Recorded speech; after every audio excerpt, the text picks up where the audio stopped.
Chupacabra. Cette histoire remonte à 1995.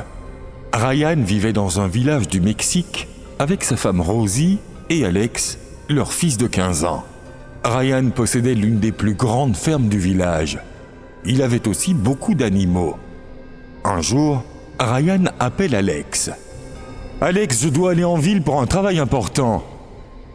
Vous devez nourrir tous les animaux et promener Jimmy. » D'accord, papa. Ne t'inquiète absolument pas. Ryan partit pour la ville. Parker, l'ami d'Alex, lui rendit visite. « Alex, irais-tu voir le cirque avec moi ? J'ai entendu dire que le cirque de cette année est meilleur que l'année dernière. » Non, Parker. Aujourd'hui, j'ai beaucoup de travail. Je dois nourrir les animaux. Et ensuite, je dois emmener Jimmy en promenade. Alors, allons-y. Je vais t'aider à nourrir tes animaux et ensuite, nous irons voir le cirque. Et nous emmènerons Jimmy avec nous. Ce sera sa promenade. Comment Jimmy va-t-il rester là-bas ? Ils ne le laisseront pas se promener avec nous. Ah, nous allons l'attacher un moment et regarder le spectacle. Et Jimmy ne fera rien de grave. C'est un chien très intelligent, n'est-ce pas, Jimmy ? Jimmy remua la queue. Alex était heureux de le constater. Ok, allez, finissons rapidement le travail. Alex finit tout le travail avec l'aide de Parker et s'en alla au cirque avec Jimmy. Je suis très heureux que nous voyions le cirque en premier et que nous en parlions ensuite à tout le monde. Oui, ce sera amusant. Alex et Parker arrivèrent près du cirque et ils attachèrent Jimmy à un arbre. Un drôle d'animal les regardait de derrière les buissons. Il avait des dents pointues et des yeux brillants. Alex et Parker attachèrent Jimmy et allèrent voir le spectacle. Jimmy fut attaché, coincé là, regardant autour de lui. Le spectacle avait commencé et tout le monde était maintenant dans le cirque. Jimmy regarda l'étrange animal derrière les buissons.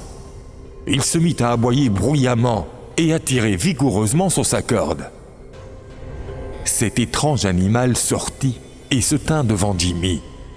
Il avait l'air effrayant. Ses yeux étaient rouges et ses dents étaient pointues. Il fixa Jimmy. Du sang coulait de ses dents. Jimmy se mit à lui aboyer dessus et à tirer sur sa corde aussi fort qu'il le pouvait. Alex et Parker ne pouvaient pas l'entendre. Ils profitaient du cirque. Lorsque Alex dit à Parker « Parker, je devrais vérifier si Jimmy va bien. » Reste là, j'irai le voir. Le spectacle final n'est pas encore terminé.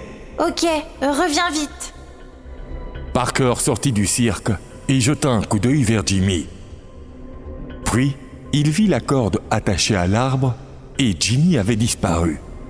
Il a peut-être filé dans les buissons. « Hé, Jimmy! Jimmy, où vas-tu? Attends !»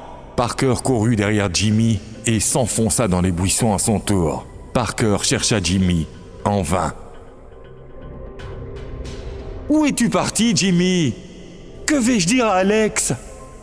Parker revint sur ses pas et trébucha sur quelque chose. En se relevant, il réalisa que c'était le corps de Jimmy, en sang et tout desséché.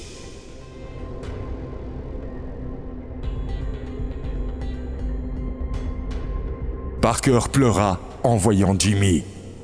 « Que t'est-il arrivé, Jimmy? Qui t'a fait ça ?»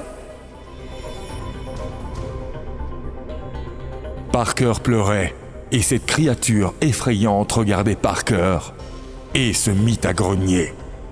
Parker entendit le grognement. Lorsqu'il regarda derrière lui effrayé, ses esprits le quittèrent. Il était horrifié. La créature le poursuivit, lui sauta dessus et lui attaqua le dos. Parker tomba au sol et se mit à halter violemment. L'animal enfonça ses ongles pointus dans le cou de Parker et but son sang. Parker hurla, mais l'animal ne s'arrêtait pas. Alex attendait toujours Parker et il était inquiet de son retard. Il se fait tard, pourquoi Parker n'est-il pas revenu alors que le spectacle final est sur le point de commencer? Alex sortit du cirque et se lança à la recherche de Parker. Parker? Où es-tu? Parker? Alex se rendit compte que Jimmy n'était plus attaché à l'arbre. Bouleversé, il chercha partout, mais ne vit personne. Alors il courut à la maison et raconta tout à son père. « Ne t'inquiète pas, Alex. Dis-moi, l'as-tu cherché chez Parker ?» Oui, papa. Il n'est pas rentré chez lui. J'ai très peur. Papa, Jimmy a aussi disparu. Rosie vint à eux en panique. « Savez-vous qui est de retour au village ?» « De quoi parles-tu, Rosie? Dis-moi !» Aujourd'hui, une femme est arrivée du village voisin. Elle raconte que le Chupacabra attaque dans son village et boit le sang des animaux et des humains. Ryan se mit à pleurer à cette nouvelle, et Alex fut inquiet de voir ses deux parents bouleversés. Que se passe-t-il, papa? Qui est de retour? De qui parlez-vous? Chupacabra. Chupacabra? Oui, Chupacabra. Sa dernière visite remonte à 10 ans. Il y a eu tellement de dégâts à l'époque. Mais qui c'est, papa? Alex, c'est un animal maléfique. On dit qu'il se remplit l'estomac pour 10 ans, et il revient pour se remplir l'estomac pour les 10 années suivantes. Il tue des humains et des animaux, et boit leur sang.